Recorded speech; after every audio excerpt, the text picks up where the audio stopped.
Narito tayo ngayon upang matunghayan ang nagiinit, nagbabaga at talaga namang usap-usapan at nagtitrending na latest issue ni Ate Erica.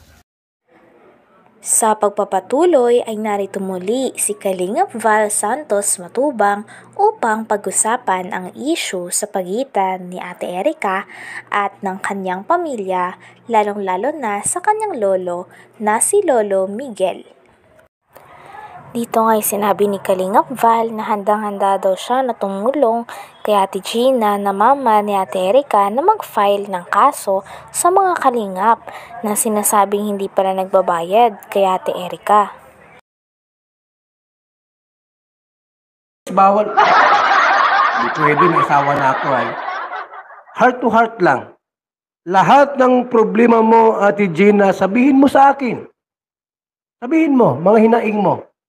At akong bahalang mag-file ng kaso doon sa mga vlogger na sinaktan kayo. Ha?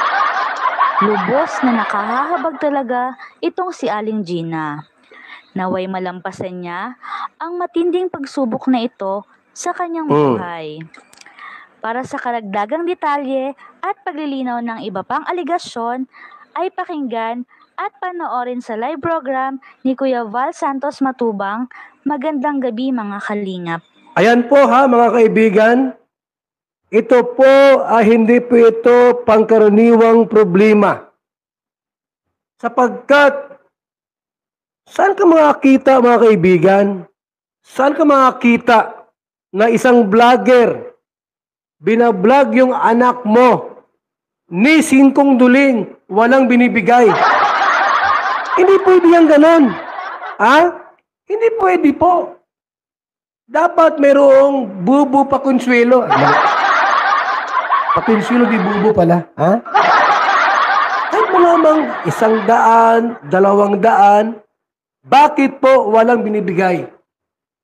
Anong Alam niyo po mga kalingap, talagang nung nalaman ko itong problemang ito kay Nanay Gina, hindi ako nakatulog kanina. Sa galit. Sa galit po. Doon sa vlogger na nag-vlog na wala man lamang binigay ni singkong duling doon kay Erica. Ito po.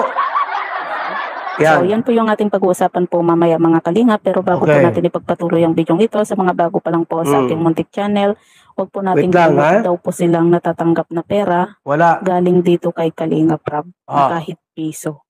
Ito po mga kalinga, pakinggan po muna natin ang maikling video clip bago po natin ipagpatuloy ang reaction na ito. Wala po kami nahawakan ng pera dyan kay Rab. Wala Wala daw pong natanggap na pera mula kay Kalinga Prab itong si Erica. Sabi po ni Dagdag pa ni Kalingap Val ay papalista niya nga kay Ate Gina ang mga vlogger na talagang mang-vlog pala kay Ate Erica dati at gusto niyang malaman kung sino-sino ito at titignan niya kung totoo ang nangyari. Talagang ang suporta nga ni Kalingap Val ay na kay Ate Gina rin. Kaya sana nga ay totoo daw dahil kung hindi nalaman daw na hindi ito totoo ay at sa part naman po ay nagbigay din po itong si Kalinga Prab ng 4,000 pesos. Ganon din po sa part 3 at part 4 nga po. Pero yun nga po mga kalingap sa part 3 at saka sa part 4 ay hindi po natin alam kung magkano po yung iabot nga po nitong si Kalinga Prab dito kay E. Kasi nga po hindi po nabanggit ni Kalinga Prab kung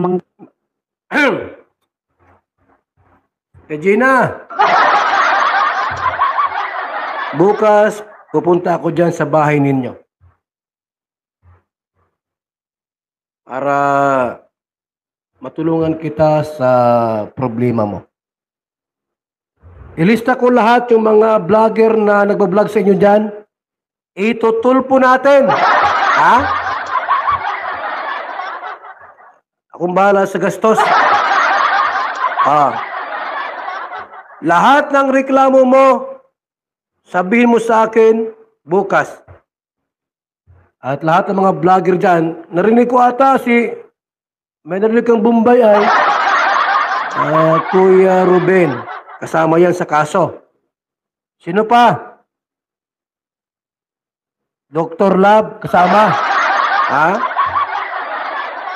Bukas, sabihin mo sa akin lahat, huwag ka mag-alinlangan. Bahala ako dyan. Kakasuhan natin sila. Ha? Astilan, wala silang tinulong sa anak mo.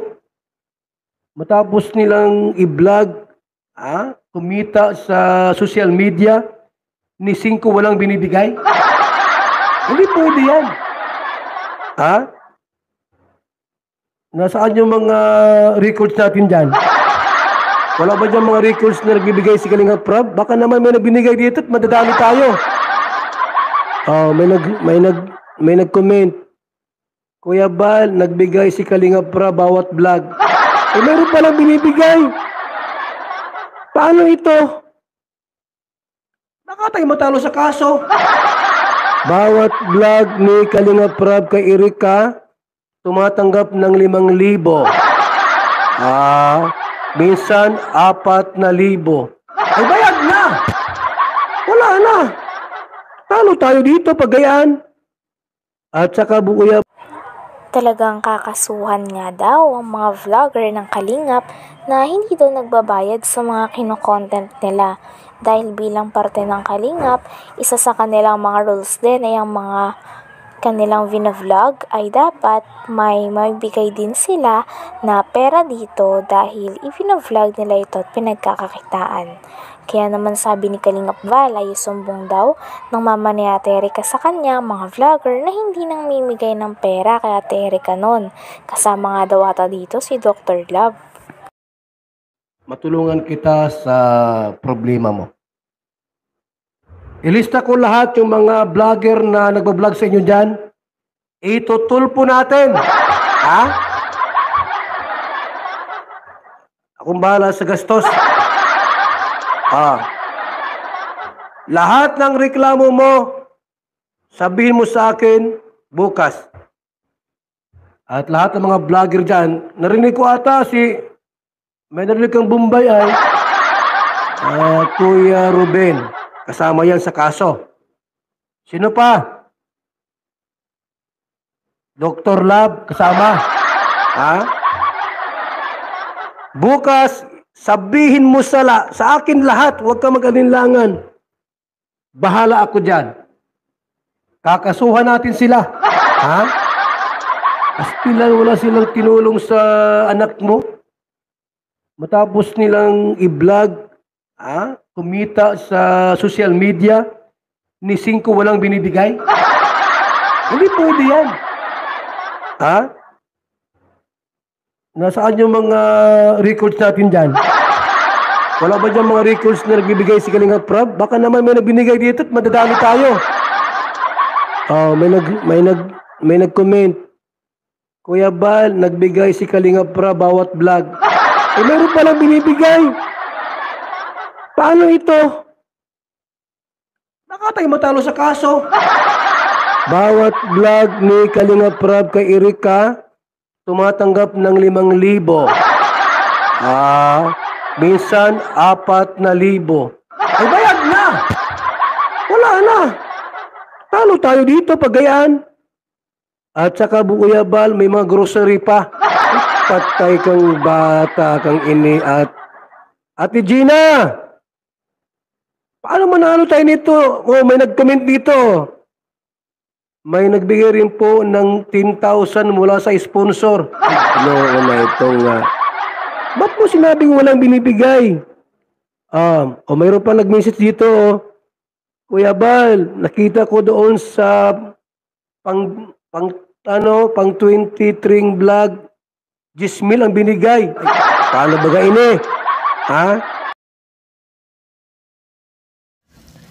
Hanggang dito na lamang muna ang ating nag-iinit, nagbabaga, pinag-uusapan at talaga ng mga nagtitrending na latest issue ni Ate Erika. Maraming salamat sa inyong panunood. Hanggang sa muli. Bye!